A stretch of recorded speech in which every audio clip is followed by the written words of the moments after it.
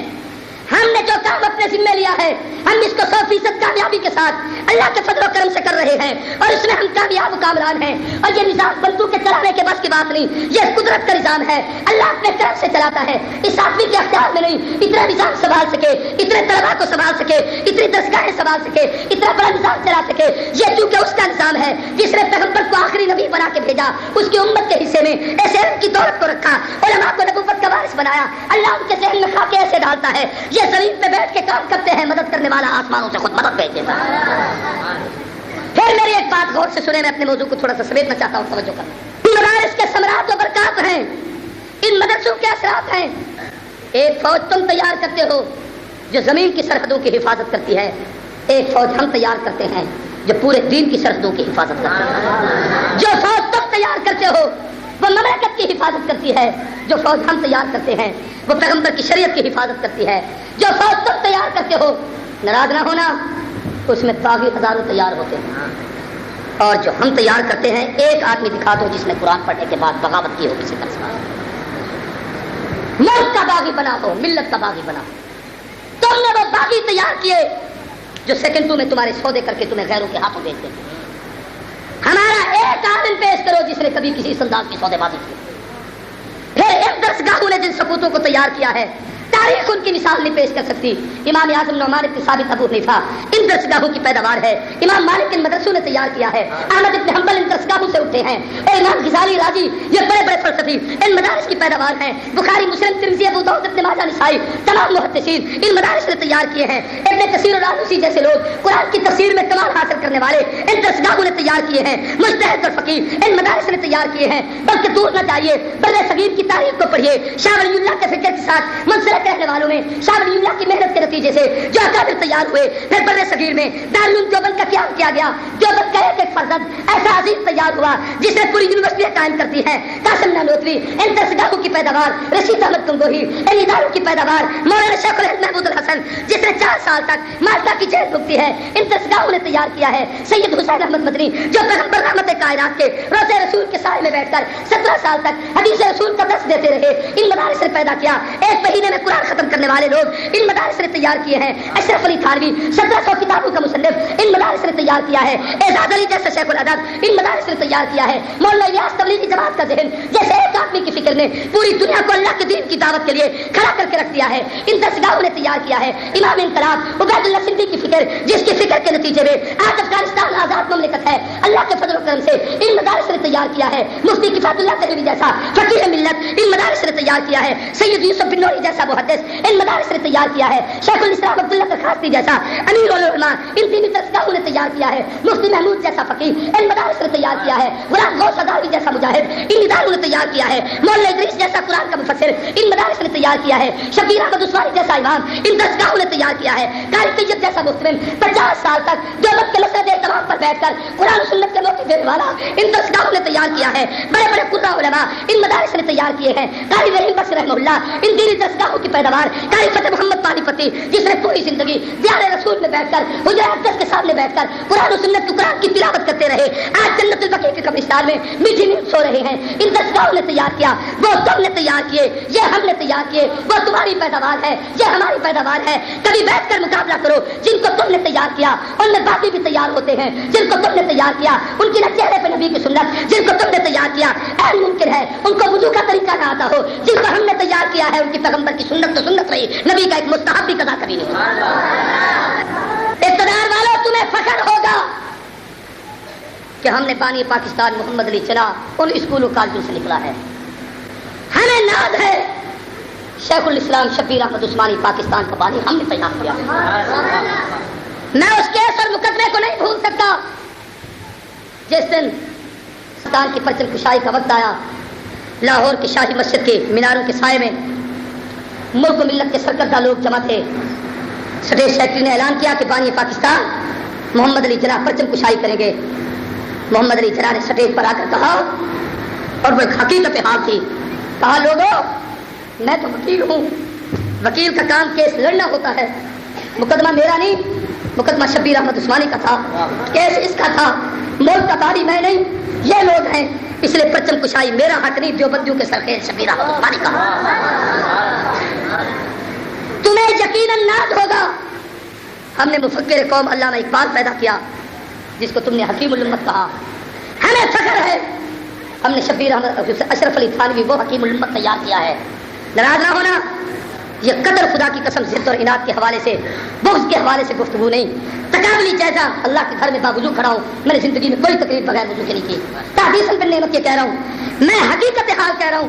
اقبال کی ساری کتابیں پڑھ جاؤ، کلیات اقبال پڑھ جاؤ، زبور ادب پڑھ جاؤ، باقدارہ پڑھ جاؤ، اس کی ساری تصنیفات کو دیکھ لو، پڑھنے کے بعد تمہیں ایک نماز کی توفیق نہیں نصیب ہوگی، تمہاری زندگی میں کوئی تبدیلی نہیں آئے گی۔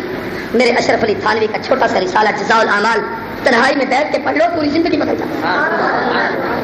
اللہ نے ہمیں وہ لوگ عطا کیے ہیں، تمہیں فخر ہوگا کہ تم نے بڑے بڑے افسر تیار کیے ہیں، ہمیں یاد ہے کہ ہم نے بڑے بڑے محدث اور معلم تیار کیے۔ پھر تم اپنے نصاب تعلیم اپنے اداروں میں جو پڑھاتے ہو، سال میں سے 3 مہینے اسکول کالجوں میں پڑھائی، 9 مہینے تجزیہ کو تجزیہ، میں کبھی بات کہتا ہوں، 3 مہینے گرمیوں کی تسلسل سے چھٹی، ہر اتوار کو چھٹی، ہر جمعہ کو آدھی چھٹی، ہفتے کے دن بھی آدھی چھٹی، پھر 1500 ان کے ڈے آتے ہیں، یہ اقبال کے مرنے کا دن، یہ اقبال کے جینے کا دن، یہ جناح کے مرنے کا دن، یہ اس کے جینے کا دن، یہ پاکستان کا دن، یہ فلاں کا دن، یہ فلاں کا دن، یہ جنگ ہارنے کا دن، یہ جنگ جیتنے کا دن، سارے دنوں میں چھٹیاں کرتے رہتے ہو، بچوں کو دیتے کیا ہو؟ ہم جو پڑھاتے ہیں کبھی ہمارے نصاب تعلیم پر توجہ کرو، ہمارے اوقات تعلیم دیکھو، ہمارا بچہ صبح 4 بجے اٹھے تو ظہر 12 بجے تک، ظہر تک تھوڑی سی دیر آرام کرے، ظہر سے عصر تک، مغرب سے عشاء تک، عشاء کے بعد رات کو 12 بجے تک پڑھتا رہے، اور ایک استاد 30 سبق پڑھائے۔ حضرت تخاصی رحمہ اللہ اپنے جوانی میں 55 سبق تک پڑھایا کرتے، 55 سبق، آدمی سوچ ہی نہیں سکتا۔ اور ایسا دور بھی آیا، مولانا ابوالخیر اب بھی ایک بزرگ ہیں، بوڑھے ضعیف العمر ہیں، حضرت کے ابتدائی شاگردوں میں سے ہیں، کہتے ہیں حضرت جب بستی مومن میں وہاں پڑھایا کرتے تھے، ابتدا سے فارسی اور جناب سرف سے لے کر بخاری تک سارے اسباق اکیلے بیٹھ کے پڑھاتے۔ اب بھی یہ حضرات 300 طالب علموں کی کلاس یہ قاری صاحب اکیلے بیٹھ کے سنبھالتے ہیں، 150 بچہ ایک ایک کلاس میں ہوتا ہے۔ تمہارے ہاں یہ ہے کہ جن پروفیسروں کو زیادہ تنخواہیں ملتی ہیں، ناراض نہ ہونا، یہاں پہ بیٹھا ہو تو ہفتے میں 2 سبجیکٹ، اور وہ بھی صرف 2 گھنٹے، یہ تم پڑھاتے ہو، وہ ہم پڑھاتے ہیں۔ یہاں بیٹھے ہو تو سنو، آج تم پر جو رب کی رحمت اترتی ہے صرف ان قرآن پڑھنے والوں کی برکت کی وجہ سے۔ تفسیر سے ایک لمبی حدیث ہے، میں ساری حدیث بیان کرتا کہ وقت نہیں ہے۔ اللہ کے نبی نے ارشاد فرمایا تھا صلی اللہ علیہ وسلم، لوگوں جب تمہاری عیاشیوں کی، گناہوں کی، بدکرداریوں کی انتہا ہو جاتی ہے، اور ملتانیوں کبھی تنہائی میں بیٹھ کر سوچنا معاشرے میں کون سا گناہ ہے جو اس وقت نہیں ہوتا، ٹی وی، وی سی آر، ڈش اینٹینا کی لانتیں، نیٹ ورک، کیبل، ہر وہ برائی معاشرے میں جس کا ہم کبھی تصور نہیں کر سکتے تھے، بلکہ ایسے آڑے دور میں آ گئے ہیں کہ نیکی کی تلقین کرنا مشکل ہو گئی ہے، گناہ سے روکنا مشکل ہو گیا ہے۔ کسی کو نماز کے لیے کہو تو منہ کو لگتا ہے، قرآن کی تلاوت کے لیے کہو تو گلے پڑ جاتا ہے، اگر آپ سے جلسہ کرانا چاہیں حکومت پابندی لگا دیتی ہے، سپیکر استعمال کرنے کی اجازت نہیں، آواز باہر نہ جائے، گناہ سے روکنا مشکل ہو گیا ہے۔ آپ بس میں بیٹھے ہوئے ہیں، بس جا رہی ہے، ریکارڈنگ لگی ہوئی ہے، اگر آپ اتنا کہتے ہیں اس کو بند کر دیں، وی سی آر چل رہا ہے، آپ کہتے ہیں اس کو بند کر دیں، آپ کے گلے پڑیں گے، آپ سے لڑنا شروع ہو جائیں گے، 1500 گالیاں سنا دیں گے، عجیب باتیں ہوگی۔ اور اس گئے گزرے دور میں معاشرے میں کون سا برائی ہے، کون سا گناہ ہے جو اس وقت نہیں ہوتا جب ہمارے گناہوں کا انبار لگ جاتا ہے، رات کا آخری وقت ہوتا ہے، ہم گناہ اتنے کر لیتے ہیں اس کا ہم تصور نہیں کر سکتے، اور عیاشیاں کر کے، گناہ کر کے، بدکرداریاں کر کے، بے حیائی کر کے رات کے 3 بجنے لگتے ہیں، تم لوگ سونے لگتے ہو، دنیا داروں تم ہوس میں ہوتے ہو، نیند میں مست ہو رہے ہوتے ہو، اس رات کے آخری حصے میں یہ قاری محمد عبداللہ اٹھتے ہیں، اس رات کے آخری حصے میں ان کے شاگرد اٹھتے ہیں، اس رات کے آخری حصے میں یہ چھوٹے چھوٹے ننھے معصوم بچے، کوئی 6 سال کا ہے، کوئی 7 سال کا ہے، کوئی 10 سال کا ہے، کوئی 11 سال کا ہے، یہ بچے اٹھتے ہیں، ہاتھ منہ دھوتے ہیں، نیند کا غبار آنکھوں میں باقی ہے، تم مخمل کے بستروں پہ سوتے ہو، یہ چٹائیوں پہ پڑے ہوتے ہیں، تم گاؤں تکیے لگا کے سوتے ہو، اور یہ خالی زمین پہ اینٹ کا ٹکڑا سر کے نیچے رکھ کے سوتے ہیں، تم ایئر کنڈیشن کمروں میں پڑے ہو، ان کے اوپر ہوا دینے والا پنکھا بھی نہیں ہے، کھلے آسمان کے نیچے پڑے ہیں، تم سردی میں لحاظوں میں لپٹے ہوئے ہو، یہ اوپر گدی ڈال کے پڑے ہوئے ہیں، یہ بچہ صبح سویرے اٹھتا ہے، منہ دھوتا ہے، وضو کرتا ہے، مسجد میں آتا ہے، 2 رکعت نماز نفل پڑھتا ہے، ابھی فجر کی اذانیں نہیں ہوئی، دنیا جاگی نہیں، یہ قرآن پڑھنے والا اٹھ کر قرآن کھولتا ہے، جب اس کی نگاہ قرآن پہ پڑتی ہے، اللہ کی رحمت متوجہ ہوتی ہے، یہ بچہ پڑھتا ہے یاسین والقرآن الحکیم، یہ بچہ پڑھتا ہے یا ایھا المزمل قم اللیل، یہ بچہ پڑھتا ہے یا ایھا المدثر قم فانذر، یہ بچہ پڑھتا ہے قل یا ایھا الکافرون۔ حدیث میں آتا ہے جب یہ پڑھنا شروع کرتا ہے اللہ کہتے ہیں فرشتوں ان کی بدکرداروں کی وجہ سے میں فیصلہ کر چکا تھا ان پہ عذاب نازل کر دوں، میں فیصلہ کر چکا تھا اس زمین کو الٹا کے مار پہ ان پہ پتھر برساؤں، لیکن ان بچوں کا کوئی قصور نہیں جو اس درسگاہ میں بیٹھ کر قرآن پڑھ رہے ہیں، ان قرآن پڑھنے والوں کی برکت سے پورے علاقے سے عذاب ٹال دیا جاتا ہے۔ یہ قرآن پڑھنے کی برکتیں ہیں، اس کے اثرات و ثمرات ہیں۔ صرف یہ بھی نہیں، اگلی بات بھی سنیں، ان قرآن پڑھنے والوں کے صدقے سے اللہ تمہارے حصے میں رزق لکھتا ہے۔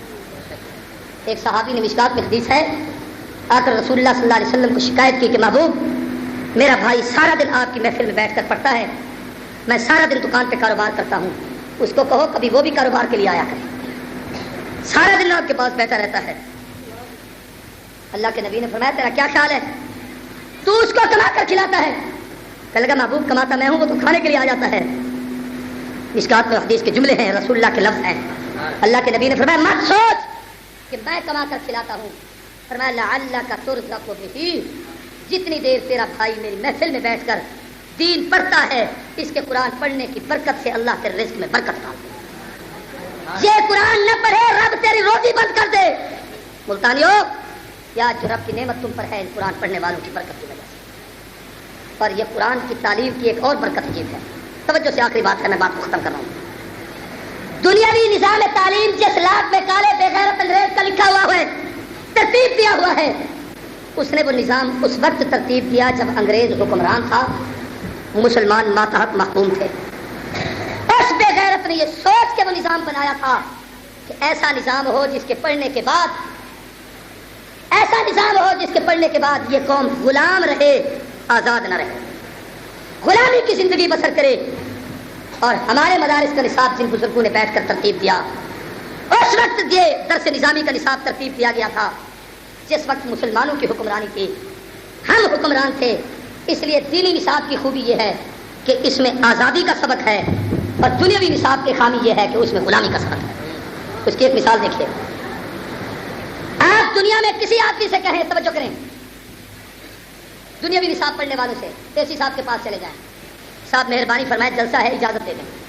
اب وہ فٹ کہے گا مولانا صاحب جانتے تھے ہو ہماری اوقات ہی کیا ہے، ہم تو غلام لوگ ہیں، ڈی سی صاحب سے بات کریں۔ آپ نے ڈی سی سے کہا، اس نے کہا مولوی صاحب یہ کرسی ہے تو یہاں بیٹھے ہیں، ہماری تو کوئی اوقات نہیں، کمشنر سے بات کریں۔ آپ کمشنر صاحب کے پاس گئے، اس نے کہا میری کیا اوقات ہے، آپ گورنر سے بات کریں۔ آپ گورنر کے سارے ذہنن غلام ہیں، ان میں سے کوئی آدمی آزاد نہیں۔ گورنر نے کہا آپ جانتے تو ہیں میری کیا اوقات ہے، صدر پاکستان سے بات کریں۔ اور صدر ویسے بھی کہتے ہیں میری کیا اوقات ہے، صاحب امریکہ سے بات کریں۔ بات سمجھ آ رہی ہے کہ نہیں آ رہی؟ اور جو ہم نصاب پڑھاتے ہیں اس میں ذہنی آزادی اللہ نے اتنی رکھی ہے۔ سنگلاخ دھرتی پہ بیٹھا ہوا، پاؤں میں 10 روپے کی چپل پہن کر، کندھے پہ کمبل رکھ کر، سر پہ پگڑی رکھ کر، پتھریلی زمین پہ بیٹھ کر بیٹھا وہاں ہے، مگر غیرت، جلالت، عظمت، نگاہ کا روب اور اس قرآن و سنت کے اثرات پر کافی یہ ہے کہ بیٹھتا اس پہاڑوں کی سنگلاخ زمین پہ ہے ملا عمر، روب اتنا ہے کہ وہاں اپنے وائٹ ہاؤس میں بش بھی بیٹھ کے کام رہا ہوگا۔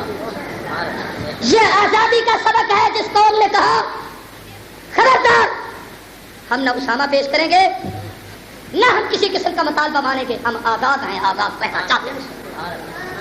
غلام قوموں کے لوگوں نے غلامی کو پسند کیا ہے، وہ آزاد ہے، اس نے آزادی کو پسند کیا ہے۔ میں اپنے صدر پاکستان سے کہوں گا جناب والا، آپ نے تقریر دے کہہ کر کے جو قوم کو دھوکے دیے ہیں، اتنا دھوکے میں رہنے والی قوم نہیں۔ آخر اس قوم کا علماء اور مدارس کے ساتھ ایک واسطہ اور تعلق ہے۔ یہ اتنے بے وقوف نہیں کہ آپ ان کی آنکھوں میں خاک دھول دیں، جو چاہے کہیں۔ یاد رکھنا ہمارے قرضے شرضے معاف نہیں ہوئے، بھول میں مت رہنا، ہمیں مزید قرضوں میں تاخیر کر کے 10 سال کے لیے اور امریکہ کی غلامی میں ڈال دیا گیا۔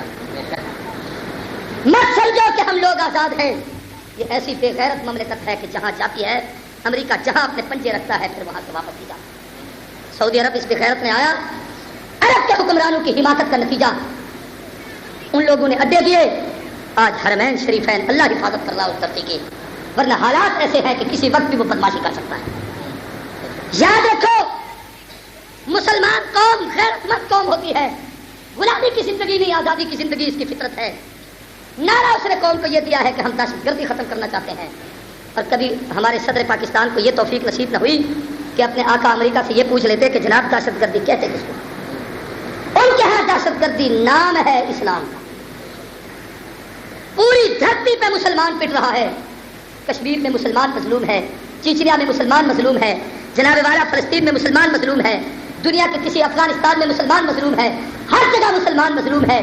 کسی جگہ کسی ہندو پر، کسی سکھ پر، کسی مجوسی پر، کسی یہودی پر کسی قسم کا کوئی ظلم نہیں۔ مظلوم بھی ہم ہیں، پیچھے بھی ہم جا رہے ہیں، دہشت گردی کے تحت بھی ہمیں دیے جاتے ہیں۔ جو یہ کہے کہ ہم آزاد قوم رہنا چاہتے ہیں، جو یہ کہے کہ آزادی کی زندگی بسر کرنا چاہتے ہیں، جو یہ کہے کہ رب کے حکم پہ رہنا چاہتے ہیں، انہیں یہ کہہ کر کہ تم دہشت گرد ہو، ہم تمہیں ختم کرنا چاہتے ہیں۔ یاد رکھو، اگر اس آزادی کا نام دہشت گردی ہے، قرآن و سنت کو اپنانے کا نام دہشت گردی ہے، تو پھر پوری مسلم قوم دہشت گرد ہے۔ ہم کسی کی غلامی کو قبول کرنے کے لیے تیار نہیں۔ مدینہ یہ تھا کہ حضور جب ہجرت کر کے مکے سے مدینہ تشریف لائے، اس وقت رسول اللہ کی ابھی اپنی حکومت نہیں بنی، اللہ کے نبی کی اپنی حکومت۔ سارے بولو، میری بات تو سمجھو گے تو بات سمجھ آئے گی۔ کیا ہے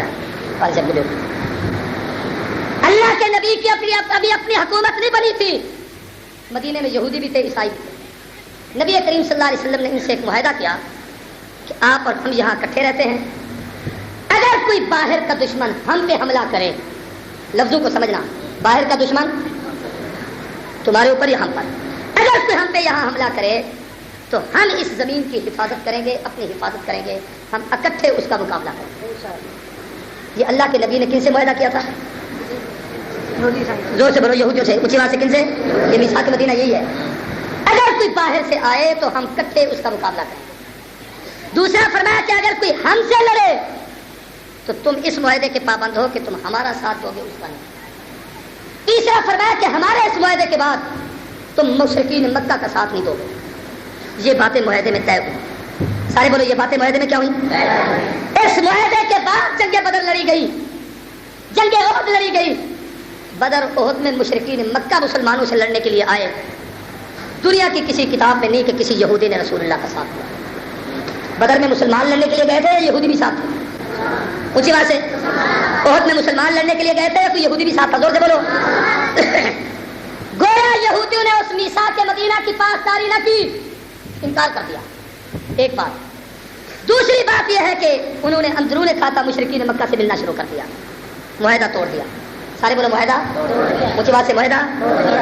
جب یہ معاہدہ توڑا، اس وقت قرآن مجید کی آیت کریمہ اتری، یا ایھا الذین آمنوا لا تتخذوا اليہود والنصارى اولیاء بعضهم اولیاء بعض۔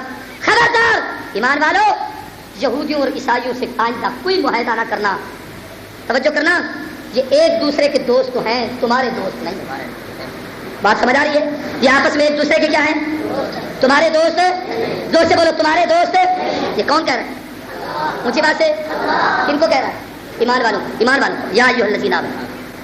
یہ رب نے اس لیے کہا کہ وہ وعدہ معاہدہ کیا تھا رسول اللہ نے۔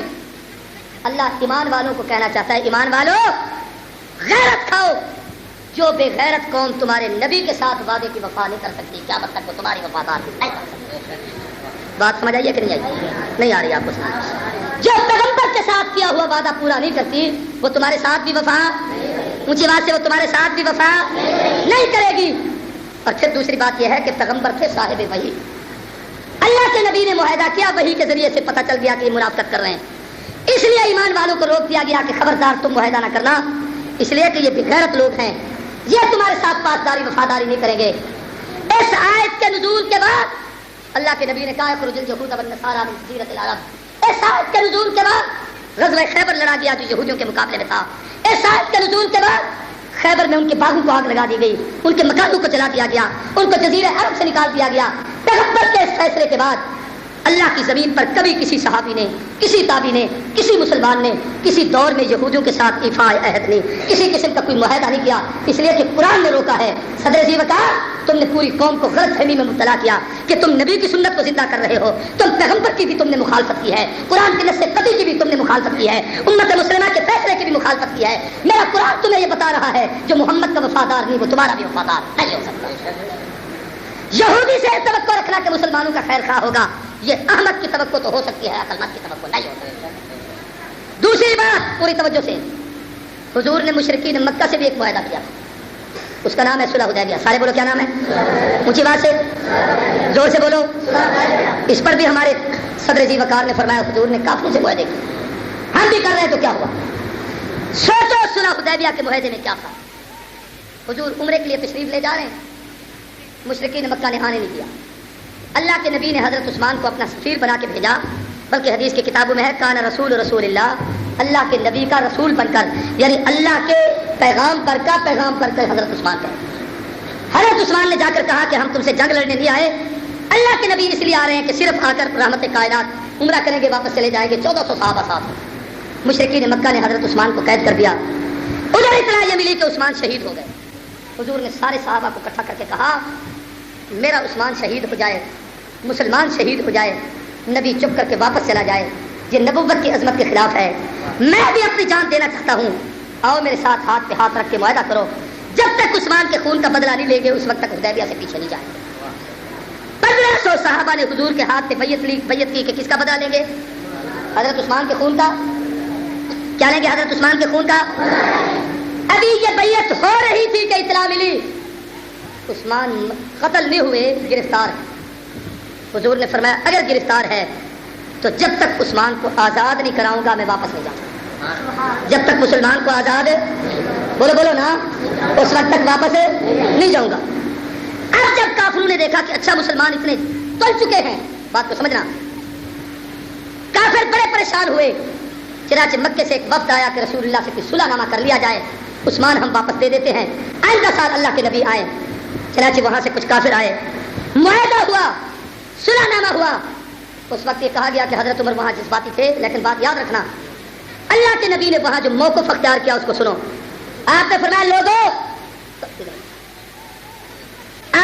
لوگوں میں سب کچھ برداشت کر سکتا ہوں. میرا جملہ یاد کرنا, میں یہ تو برداشت کر سکتا ہوں کہ محمد الرسول اللہ کو کاٹ کے محمد ابن عبداللہ لکھا جائے, یہ تو برداشت ہو سکتا ہے. ہم اس سال واپس چلے جائیں, اگلے سال آ کے عمرہ کریں, یہ تو برداشت ہو سکتا ہے کہ جناب اگر تمہارا کوئی ہمارے پاس آئے تو ہم واپس کر دیں گے, یہ تو برداشت ہو سکتا ہے آئندہ ہمارا تمہارے پاس کوئی آئے تو بے شک نہ دینا, 10 سال تک معاہدہ لکھوا لو, ہم تمہارے ساتھ کوئی جنگ نہیں کریں گے, تم ہمارے ساتھ جنگ نہ کرنا. یہ سب کچھ قبول ہے, مگر عثمان کافروں کے حوالے دینا قبول نہیں. سمجھو میری بات.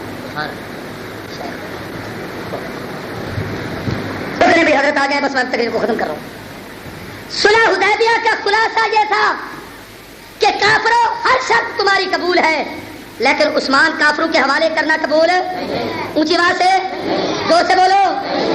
ہمارے پاگل کو سمجھ نہ آئی کہ نبی کی اس شرط پہ تو ملا عمر عمل کر رہا ہے, جس نے یہ کہا سب کچھ قبول ہے, افغانستان آدھا چلا گیا ہے, سنگلاخ پر پہاڑ بنے ہوئے ہیں, باقی ٹکڑا بھی دینے پڑا تو دے دیں گے, لیکن اسامہ کو کافروں کے حوالے نہیں. یہ نبی کی سنت. حضور نے فرمایا عثمان نہیں دوں گا, سب کچھ قبول ہے.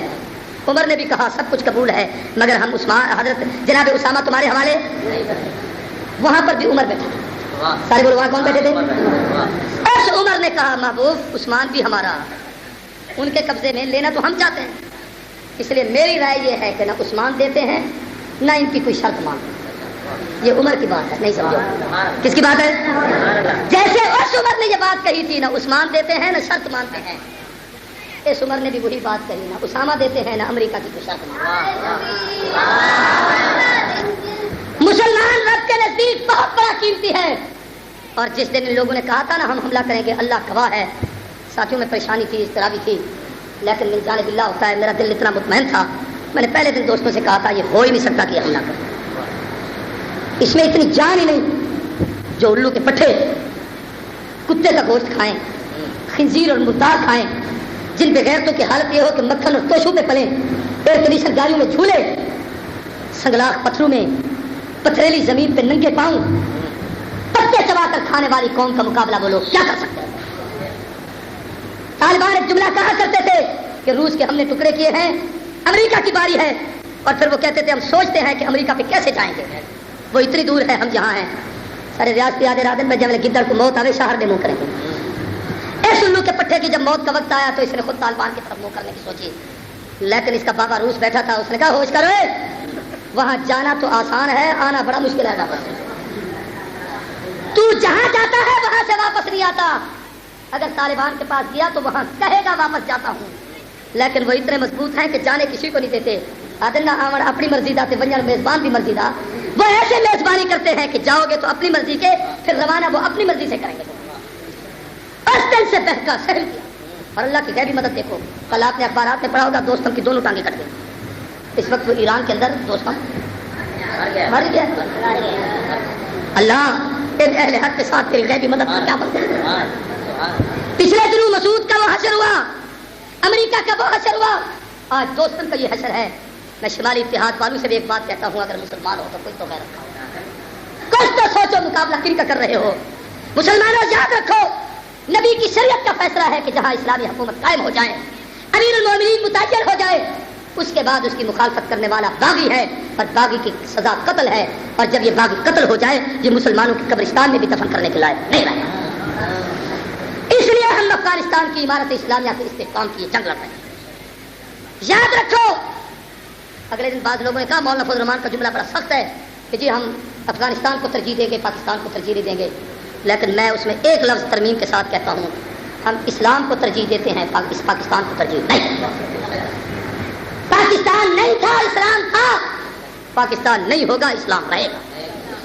ہم چاہتے ہیں کہ پاکستان کو باقی رکھنا چاہتے ہو تو طالبان کی طرز پہ اسلامی نظام لاؤ، نہیں لاؤ گے تو ایسے ذلیل ہوگے جیسے اب تک ذلت اور رسوائی بھگت رہے ہو۔ تاریخ اپنے آپ کو دہراتی ہے۔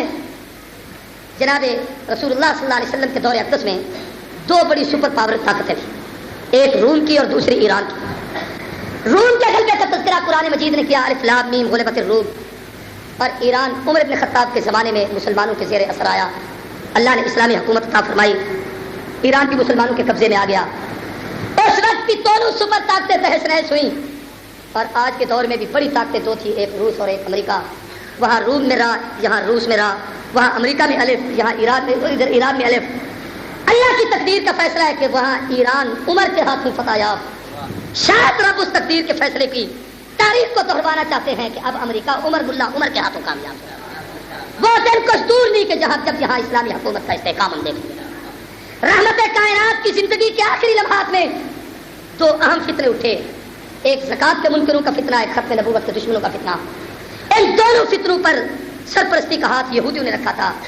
اللہ کے نبی نے اس وقت ایک لشکر تیار کیا جس کا امیر رسول اللہ نے اسامہ کو بنایا، اور اس لشکر کا نام ہی لشکر اسامہ ہے۔ یہ لشکر روانہ ہوا، محبوب کا وصال ہو گیا، لشکر واپس آیا۔ حضرت ابوبکر صدیق نے پہلا کام یہ کیا کہ اس لشکر کو روانہ کیا۔ کہا گیا امیر بدل دیا جائے، فرمایا نہیں، جس کو نبی نے امیر بنایا ہے میں اسے نہیں تبدیل کروں۔ بڑی تجویزیں ہوئیں، ابوبکر صدیق نے کوئی تجویز قبول نہیں کی۔ میں بتانا یہ چاہتا ہوں کہ صدیق کے اس عمل نے امت کو بتایا کہ لوگوں، جب زکات کے منکر کھڑے ہو جائیں، ختم نبوت کے دشمن سامنے آئے، یہود و نصارہ تمہاری طرف متوجہ ہوں، تو اس وقت بھی اگر اللہ تمہیں اسامہ دے تو اس کے لشکر میں شامل ہو جاؤ۔ کامیابی چاہتے ہو تو اس لشکر میں آؤ گے، کامیاب و کامران ہو۔ قابل قدر دوستو، یہ یاد رکھو، ہمارے ملک میں اگر خدا نہ خواستہ ایسا ایڑا وقت آیا کہ امریکہ نے یہاں قبضہ کیا، وہ در حقیقت ہمیں میدان جنگ بنانا چاہتا ہے۔ فوجی حکمرانوں، کچھ تم بھی حوالے سے سوچو، یہ اتنی عظیم فوج آج سے کچھ عرصہ پہلے مشرقی پاکستان میں تم نے ہندو کے کھاتے میں ڈال دی تھی، آپ امریکہ کے کھاتے میں جھونکنا چاہتے ہو۔ اس وقت بھی ایک فوجی حکمران تھا جس کے ہاتھوں یہ ذلت دیکھی تھی۔ اب بھی اگر وہی تاریخ دہرائی گئی تو کیا مطلب تمہیں قوم معاف نہیں کرے۔ اللہ کے لیے ان لوگوں کا ساتھ دو جو اہل حق ہیں، اور اللہ کی مدد ان کے ساتھ ہے، اللہ کی رحمت ان پہ اتر رہی ہے۔ اب بھی تمہیں سمجھ نہیں آتی کہ طالبان کی اللہ کیسے مدد کر رہا ہے۔ روسی جب پکڑے جاتے تھے تو وہ کہتے تھے، مولوی صاحب طالبان سے کہتے تھے وہ بم دکھاؤ جس کا نام اللہ اکبر ہے۔ انہوں نے کہا وہ کوئی بم نہیں، کہ وہ بم ہے، پتھر اٹھا کر تم ہماری طرف مارتے تھے، کہتے تھے اللہ اکبر، وہ ہماری گاڑیاں تباہ ہو جاتی تھی، وہ اللہ اکبر نامی بم جو ہے وہ دکھاؤ۔ اللہ کے نام کی یہ اتنی بڑی طاقت ہے کہ جس کے سینے میں رب کے نام کی طاقت ہو، دنیا کفر اس کا کچھ نہیں بگاڑ سکتے۔ اللہ ہم سب کا حامی و ناصر ہے۔ یقیناً اہل حق کے ساتھ ہم وابستہ ہیں، ان کے ساتھ جینا، ان کے ساتھ مرنا اپنے لیے سعادت سمجھتے ہیں۔ وآخر دعوانا الحمدللہ رب العالمین۔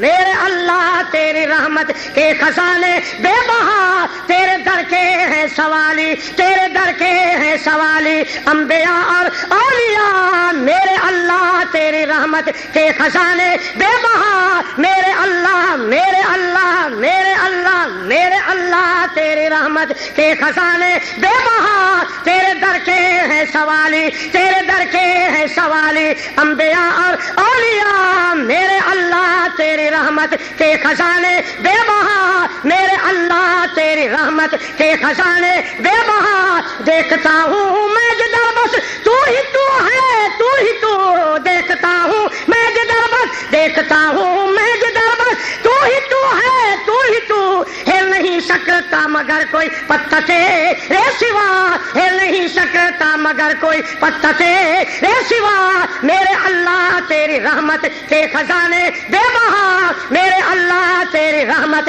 کے خزانے بے بہا تیرے در کے ہیں سوالی تیرے در کے ہیں سوالی انبیاء اور اولیاء ذرہ ذرہ تیری قدرت کے کرشمے کا گواہ ذرہ ذرہ تیری قدرت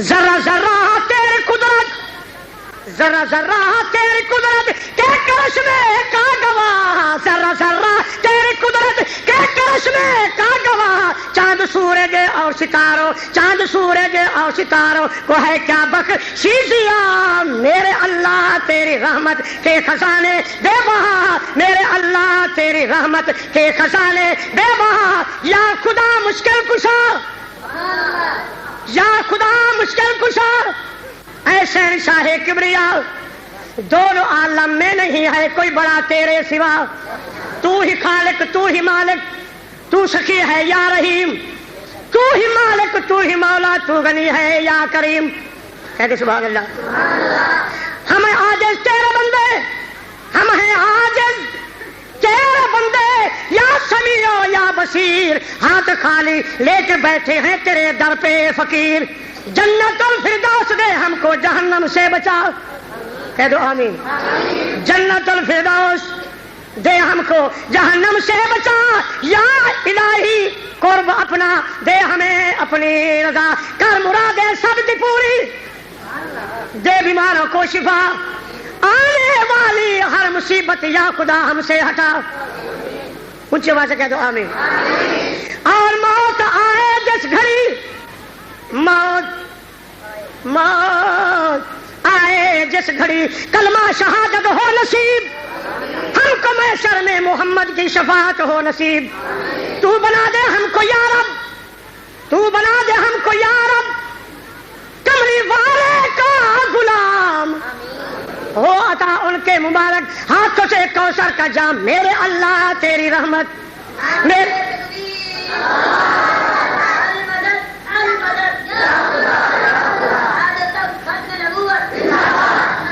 میرے اللہ تیری رحمت میرے اللہ کہہ دو سبحان اللہ میرے اللہ میرے اللہ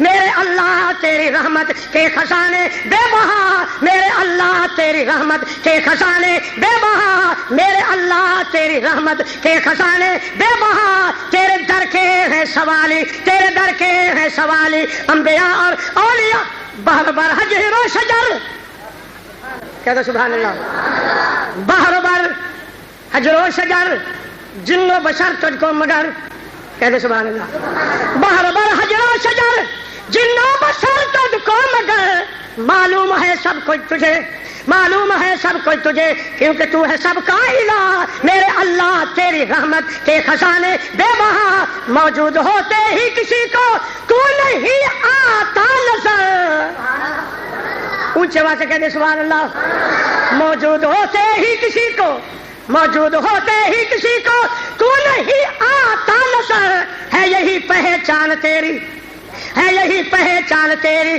ابتدا نہ انتہا ہے یہی پہچان تیری ابتدا نہ انتہا میرے اللہ میرے اللہ میرے اللہ تیری رحمت کے خزانے بے بہا کیوں نہ فردوسی کرے تیری ثنا شام و سحر اونچی آواز سے کہتے سبحان اللہ کیوں نہ فردوسی کرے کیوں نہ فردوسی کرے تیری ثنا شام و سحر کیوں نہ فردوسی کرے تیری سنا شام و سحر کون ہے تیرے سوا میرا سہارا یا خدا کون ہے تیرے سوا میرا سہارا یا خدا میرے اللہ میرے اللہ میرے اللہ تیری رحمت کے خزانے بے بہا ہم فقیروں کو ہے تیرا سہارا یا رب اونچے آواز سے کہتے سبحان اللہ ہم فقیروں کو ہے تیرا سہارا یا رب کر رہے ہیں تیری آس پہ گزارا یا رب کوئی کام کبھی مشکل میں نہ آیا خاکی تو ہی ہے تو ہی ہے مولا مددگار ہمارا یار کون ہے تیرے سوا میرا سہارا یا خدا میرے اللہ تیری رحمت کے خزانے بے بہا تیرے در کے ہے سوالی تیرے در کے ہے سوالی انبیاء اور اولیاء میرے اللہ میرے اللہ میرے اللہ تیری رحمت کے خزانے بے بہا تیرے در کے ہے سوالی تیرے در کے ہے سوالی انبیاء اور اولیاء میرے اللہ تیری رحمت کے خزانے دے